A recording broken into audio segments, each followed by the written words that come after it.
Very welcome to Utopia for Realists. This is our answer. This is the light at the end of the dark COVID tunnel. In Germany, 15th of January, 9 p.m.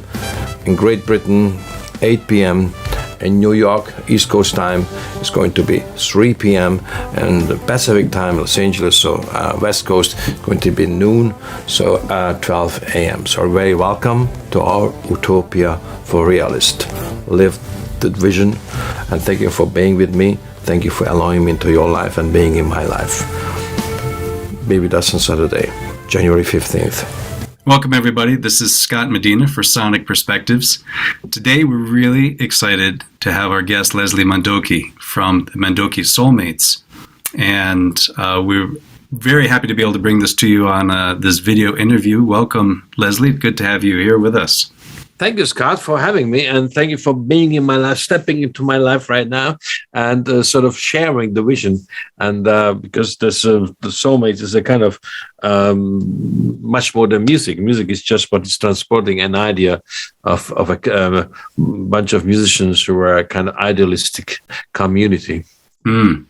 Well, I really get that sense from the little I've heard, been introduced to you just last year, and I think a lot of our audience here is probably going to be American, and so for a lot of them, they may not be aware of you. I was just been bowled over by listening first to the music, and then starting to investigate you and your background and your history, and I'm just blown away. I'm like, how could I have not heard of this guy before? This is just remarkable. So maybe taking that into consideration for our viewers right now, could you take us back to like 1992 and the founding of the Soulmates? Because it sounds like with Ian Anderson and Jack Bruce, they were, with you, part of the inception of the Soulmates. And so how did that happen, and how did it evolve over time? Well, thank you for the question, Scott. I must admit, it started a little earlier. So probably... As it started as I was 16 and my father died, and on his deathbed he said, my son, you got to promise that one day my grandchildren not going to read censored papers.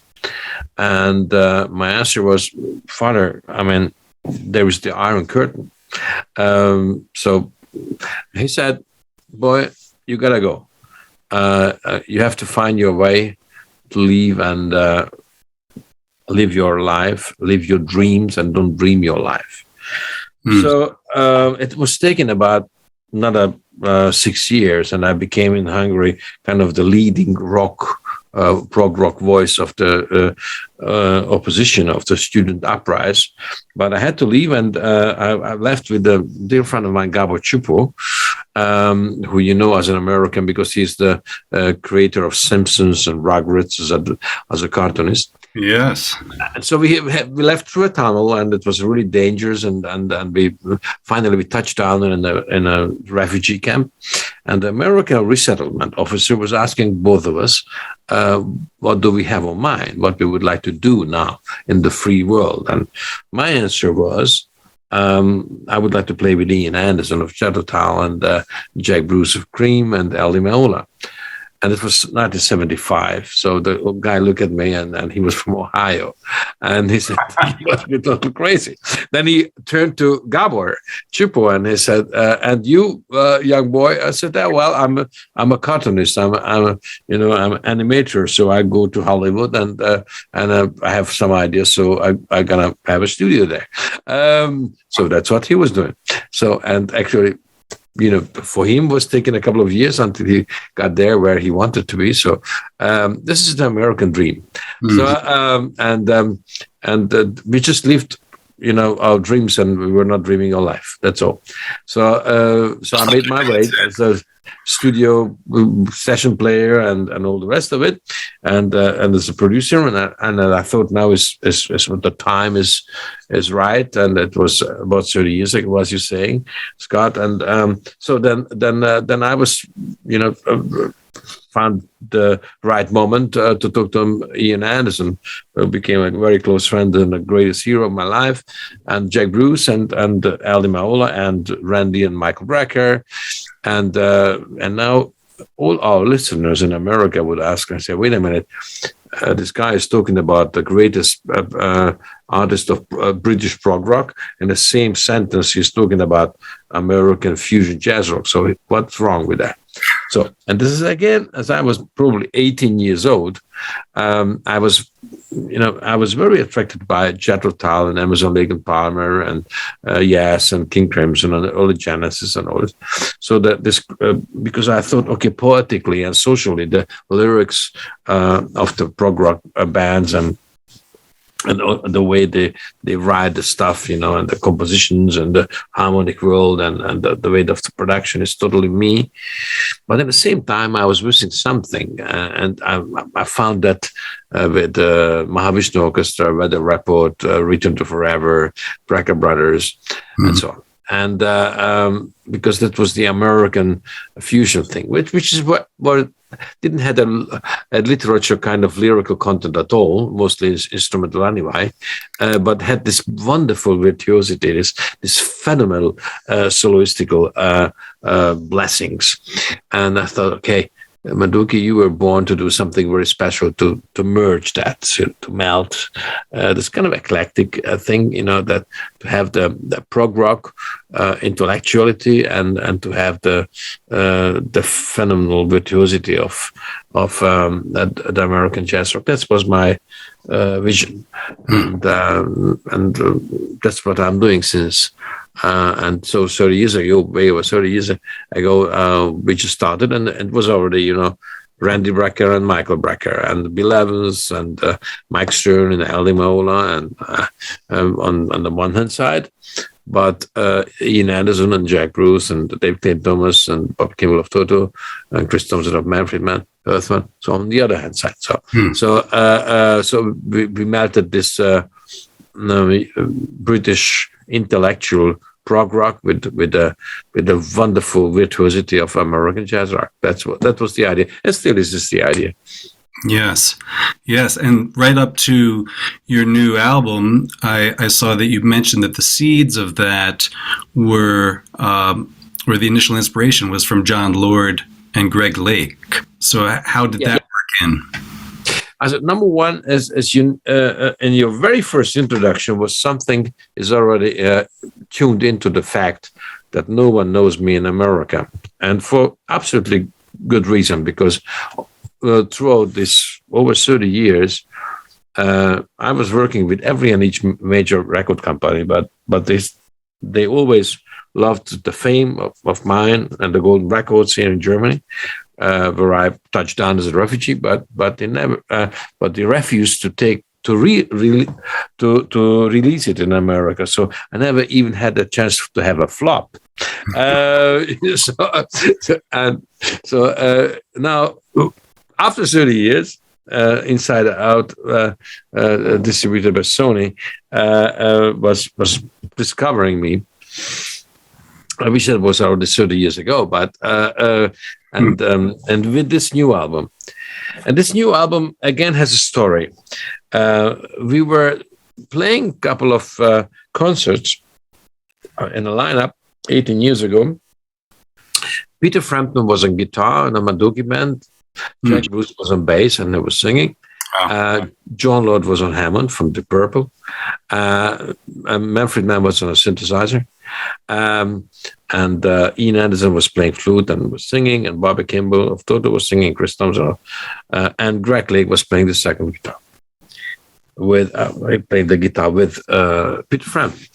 And so one night, this was a kind of funny dinner night after the second rehearsal day, and John Lord and Greg Lake was pulling me aside.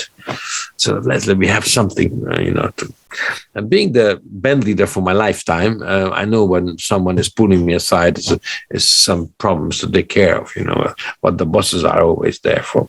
Mm-hmm. So I said, what's up, guys? I said, we would like to talk about Béla Bartók. Mm-hmm. You were born in Budapest, so you're Hungarian origin, and, and what is your connection to Béla Bartók? And I said, well, I grew up with that.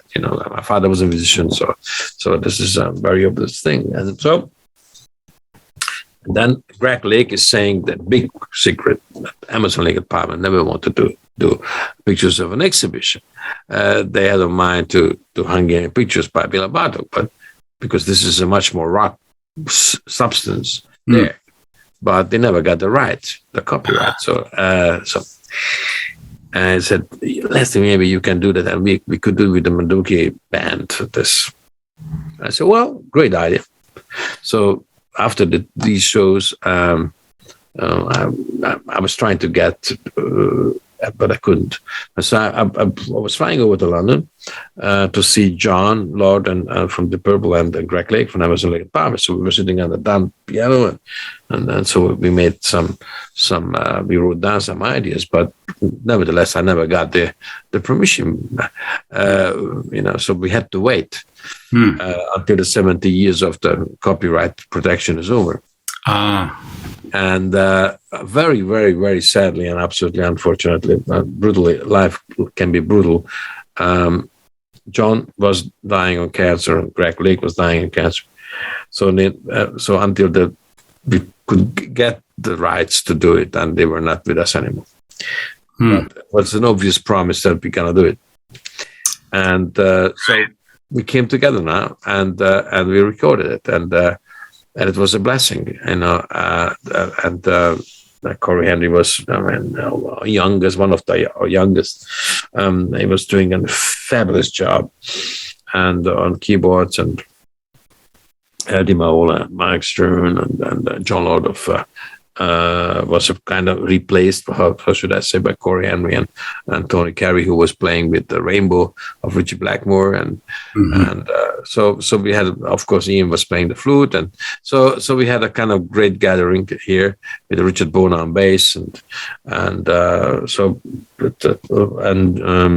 John Helliwell was from Supertramp on the saxophone, and Bill Evans and Randy Brecker played the trumpet. So we had a really absolutely great times. And if you could have John and Greg, you still were doing them justice with this beautiful cast of people, and of course, with Greg Lake, the very first Emerson Lake Palmer album did have some Bartók on it, as I remember. Yeah, of course, but it was not legal, so they had to have a kind of battle and about that song, and they had to pay a lot of money, but back then it was possible, but anyhow, nevertheless, so it was wonderful, and we are very happy that at least now we could make it happen. And it was really a wonderful lineup. I must admit, if you are in this privileged, it's an wonderful privilege to have all these wonderful players around and doing it for decades, and then the love of the audience is propelling our creativity in many ways. This is an inspiration, truly inspiration. And now we are in this COVID darkness. This is a tunnel. This is a test of characters in many ways. But I thought now it's time to give something back to the people. And we are the light at the end of the tunnel. That's what we are. So, I thought it's only reason to make a new album to make a better one. And then I said, no. I'm not going to do a better one. I'm going to do my utmost best. And it also, again, for your listeners, had a kind of strange story, because whenever I met an American professional from the music industry in Europe, and they came to the concert to listen to the album, he couldn't understand that we never been released in America, because this is so American. So happened with Paul Silk, who was the boss of Meedem, which is the largest music fair, and he was coming in Paris to see us in Olympia, and he said, Jesus, I mean, this is America, what these guys are doing. So he was giving us an award in Cannes, in a fabulous ballet at the festival, in 2017, and we played there. And the boss of the Grammy organization was coming over anyway, because this is a kind of big fair of rights and copyrights. And he came to the concert. He said, how come that you never got released in America? And I said, well, the record company bosses were just always pleased to give me a gold record, but only for Europe. So I always was trying to please them to make it happen. So, and he said, okay, I'm going to invite you for the Grammys to play there. So he invited us as the Grammys were in 2018 in New York. And so played in the Beacon Theatre where Scorsese was doing the Shine a Light for the Stones. Right. And 7 encores, and all the New York media was hiding. How come that this guy is not playing in America or not released in America? So it was a wonderful night, and we loved it, and the people loved it, and we had such a fun after show that one of the vice mayors of New York and the German ambassador and the Hungarian ambassador were just making fun. Everybody was claiming that I'm a New Yorker, and I'm a German, or I'm a Hungarian. So what can happen to a refugee? It's not wonderful. As everybody wants you. It's not about that. You get out of here. So it was wonderful. And we got reviews of the concert. Scott, it was wonderful. And I said, okay, this is, have 2 choices. Either I stop now, and I said, okay, what else? I'm so privileged. I'm so happy. So I left with my 3 children to Los Angeles, to Topanga, to have kind of 3 weeks off. And we were discussing generational justice. And I've said, actually, after 3 weeks, I said to my children, I know, probably we are the first generation that without a war destroyed pretty much everything.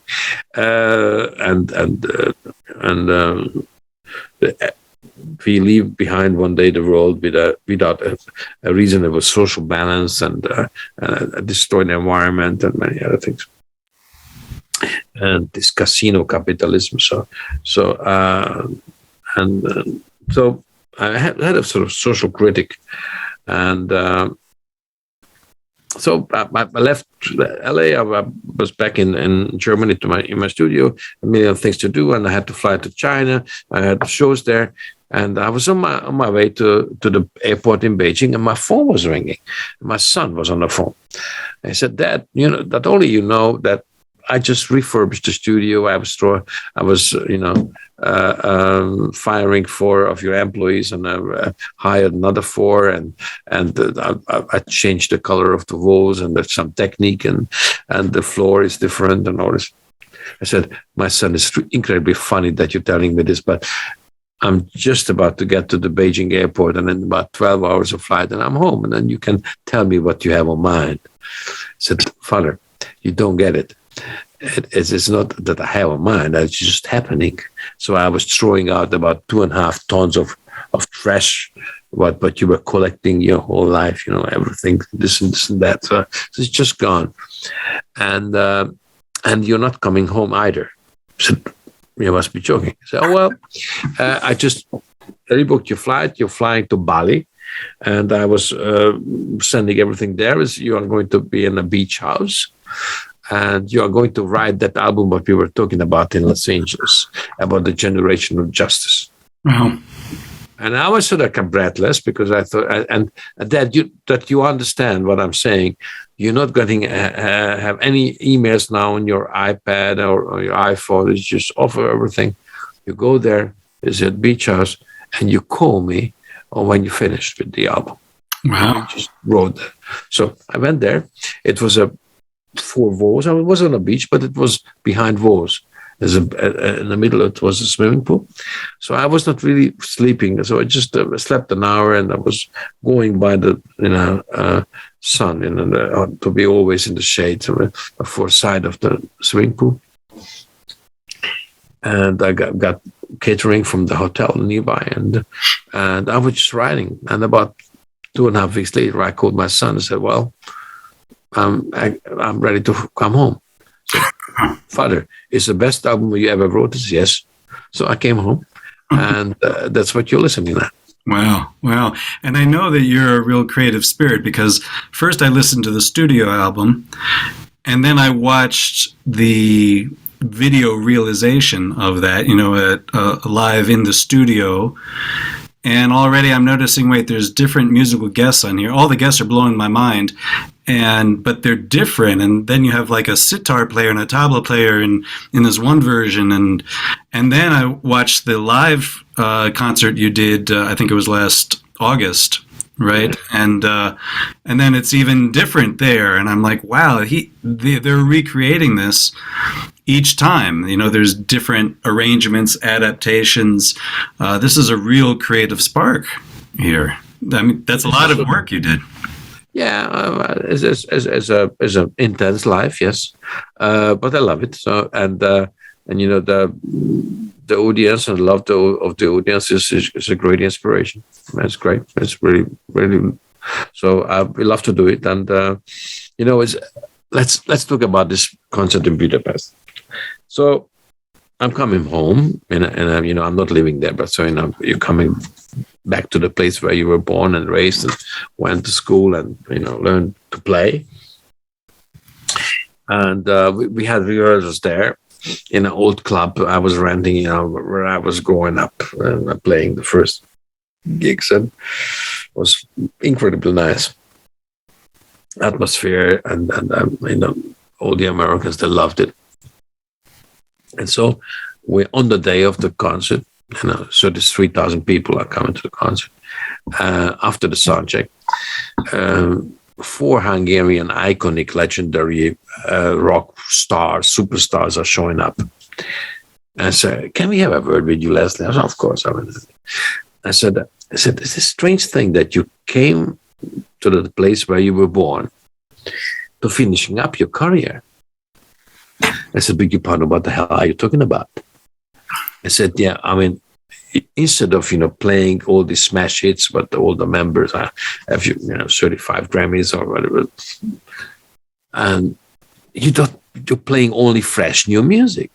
You must be a little crazy. Nothing great." I said, "Guys, thank you so much for care that you sort of, but why don't you get out of here?" It was on backstage, and I said, "Enjoy the music tonight, because this is COVID. This is a dark tunnel. This is test of characters, a magnifying glass on the society, or on our new Scott and me, and our families and our friends and the companies and the nations and the continents." So, and I said to these guys, I said, "Look, we were so privileged to walk in on the sunny side of life, because the audience loved what we're doing. Now it's time to pay back and be there for them. And if I'm just playing my old hits, with all of our hits, I was doing nothing. But now we are entitled to work for the future, to find the answer for the future, because we made so much damage on my generation, on this world, socially and environmentally, so now it's time to be there." And this is with an ink, with a pen, handwritten love letter to our audience, and not a text message. This is what it's all about. Mm-hmm.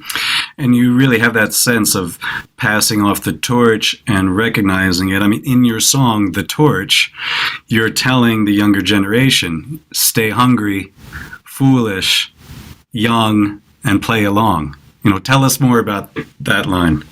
Now, this came as when I was in Los Angeles, in Topanga, with my children, and I wrote down that line there, because I said, okay, every generation is just try to pass the world in a better shape as you got it from the parents. So we all been born and told by our parents as we were kids that we should have a better life as they had. And of course, we do this with our children too. But probably without a war, we are the first generation that's failing on this, because of the greediness, because of this. Let's take an example of social media. We are in a comfort zone, in our news bubble, in our echo chamber. And earlier walked down the street and you were buying a magazine and you were paging through because you were interested in a certain article, but you find different other things because not an algorithm was saying this is your opinion, so you have to read that again and again and again and again, and you are in your bubble, and you're, instead of getting a brighter world, a more holistic world, you're getting smaller and smaller and tighter and more aggressive thing. And this is even worse with music, because this is a wonderful thing, and I'm sorry to leave. No, I'm not leaving you, but if even this is the thing, Yes. Why? So why I was showing you this, not to make it promo, but I'm just saying that the album was a format. As you go from song to song, the harmonic world, and the melodic world, and the words, the rhythm, everything, how to make the liner notes, how to create the cover, and all the rest. This is a kind of craftsmanship. It's all gonna go, because my generation came up with the idea.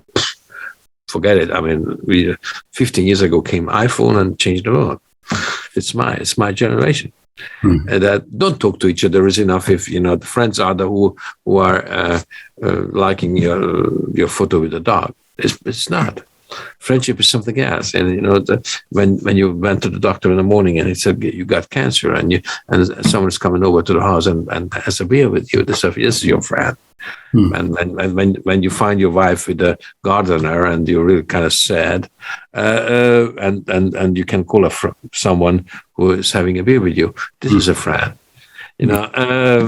So that's why, I mean, we leave to the kids a world, and we are responsible for that, which is not as beautiful as it was, as we got it in the Woodstock time from our parents. Mm-hmm. Everything was open, but we could create things, and we created the greediness of the casino capitalism. Look at during the COVID time. The richer got richer and the poorer got poorer. It's wrong, absolutely wrong. And this Utopia for Realists, this album is a soundtrack for turnaround. So what I had in mind is to write about generational justice, and to provide an album which should be the soundtrack where the old rebels, like I am, like we are, together with the young rebels, are trying to overcome these challenges. And you're asking about the torch. The torch is the last song, and this is about how to pass over one day this world to our children, and to say we were wrong. And it's not. I don't want to reduce it to this climate thing. This is a part of. But look at the COVID and in the different ways as affecting us, and it's not okay. It's simply not right that a virus is coming over us and torturing us in many ways, and then millions and millions of people are losing the job and their houses, and maybe very little gambling on the Wall Street. No fundamental values. It's just gambling. It's not about building new or giving money for investing money in new companies. It's just gambling, and getting richer and richer. This is wrong. This is highly wrong. I escaped communism to be free, and I always gonna stand up for freedom. And I'm although I'm not American citizen, or I'm not living in America, I'm absolutely an American guy, and in the spirit of it, the freedom, and the freedom is also to lose, to fail. This is also to be free to fail. That's why I said to the American resettlement officer in the refugee camp, I said, well, you have a thing that you're gonna play with Ian Anderson or Jack Bruce or Alden. I said, oh, you know what? I'm free to fail on this, but it's not an alternate. Well, so, it sounds. So that's what, so that's why the torch, what you were asking, was written to my children, actually. So, hey, kids, this is what it's all about. live the utopia for realists. I'm not talking about an utopia which we cannot reach out for. I'm talking about utopia for realists. That's why the title is there. I'm talking about, we made some mistakes, and let's head for a more peaceful world. I mean, and let's work out what is uniting us, and not always talking about what is tearing us apart. So we're living in a divided society. We are living in a gap, and that's why we have to overcome. So that's why remain of analog. So let's get back to where we came from. That's Beautiful. What it's all about. Beautiful. Reset in many ways. So just to say, hey, well, let's have a hang and talk. And maybe the last message of this, but it was very important. We have to learn that if someone is in a different opinion, even the totally oppositional opinion of yours or mine, it's not your enemy. It's just a guy who sees the world with a different eye. And let's have a beer and discuss. Let's relearn to disagree. So you have to relearn it at this point because it's so divided. So divided. It's frightening how divided it is. It really is. And if we are not getting out of this comfort zone of the news bubbles and echo chambers, it's going to be more divided. Yeah. It's just because this division is also a profitable issue. Sure, as we learned. Yeah. So and feeds the greediness. Mm-hmm. Let's stop that. If we rediscover what is uniting us, what is common in our mankind, then this greediness is going to run empty. Well, that's what I love so much about your creativity. I mean, even the name Soulmates, I just love everything about it, bringing these different cultures together, bringing different continents together, different styles of music together. It really is, you're being an ambassador for peace in that way, and for bringing us that opportunity to even have the reset. And I'm encouraged. It looks like that you will be coming to America more now. It looks like your back catalog is going to start getting released in America by Inside Out. Is that right? Yes, absolutely. Fantastic. I'm very, very, very pleased that Inside Out discovered me. And I'm the oldest newcomer. Overnight sensation, right? Absolutely. Good old Frank Zappa. So I'm very pleased to be the newcomer. And so let's see what we can do. And with all the energy and all the hope and all this visionary optimism and idealistic attitude. Let's live this utopia for realists. So I'm not a dreamer in the sense that I'm saying let's imagine something, but something funny. I was on a PR tour, and obviously I was hanging out with my dear friend Gabo Chipo, the creator of Simpsons and Rugrats, who I skipped with, as I told you before, together with. So and he says that tomorrow is Saturday, and the Directors Guild of America we just have a kind of an internal screening of a new Meryl Streep and Leonardo DiCaprio movie. It was the end of November, entitled "Don't Look Up." So we went there, and we were hanging out with the movie maker. We saw the director's cut, and we realized that both sides are saying the same. That we have a problem here, and the problem are we. My generation started idealistic and became greedy. So that's why it's a wake up call, but it's needed right now. Yeah, and I thought this is the soundtrack for it, Utopia for Realists. Right. Yeah, certainly that movie has been a wake-up call. A lot of people talking about that, and hopefully they'll be talking about the Utopia for Realists as well. This Saturday, you're going to be streaming that concert again from August, right? Yeah, this is going to be a YouTube event because we are cannot be on tour right now because of the still going on pandemic. So we would like to give our fans something very special. So as in Pacific time, so Los Angeles, so California is going to be noon, so 12 a.m. and East Coast, so New York is going to be 3 o'clock p.m. So I hope that millions of Americans are watching our Utopia for Realists, because there is a message out there which should be transported by our music, and we are not going to pass over the torch yet, but whenever the time comes that we have passed on the torch, that we know how to do it. Yeah. Well, it's a brilliant concert.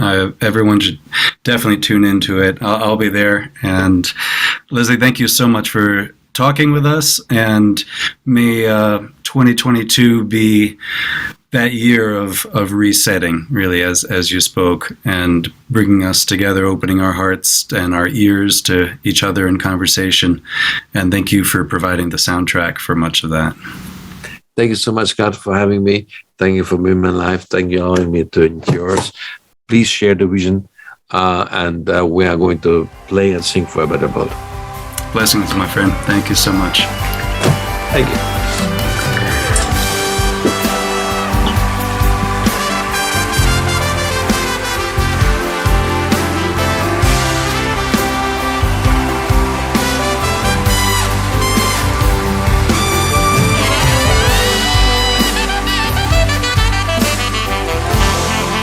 Richard Bona, ladies and gentlemen. Ian Anderson. Tony Carey. And Meola. Mike Sterlitz and Meister. Bill Evans. Randy Brecker. Dear brother, what a day for daybreak.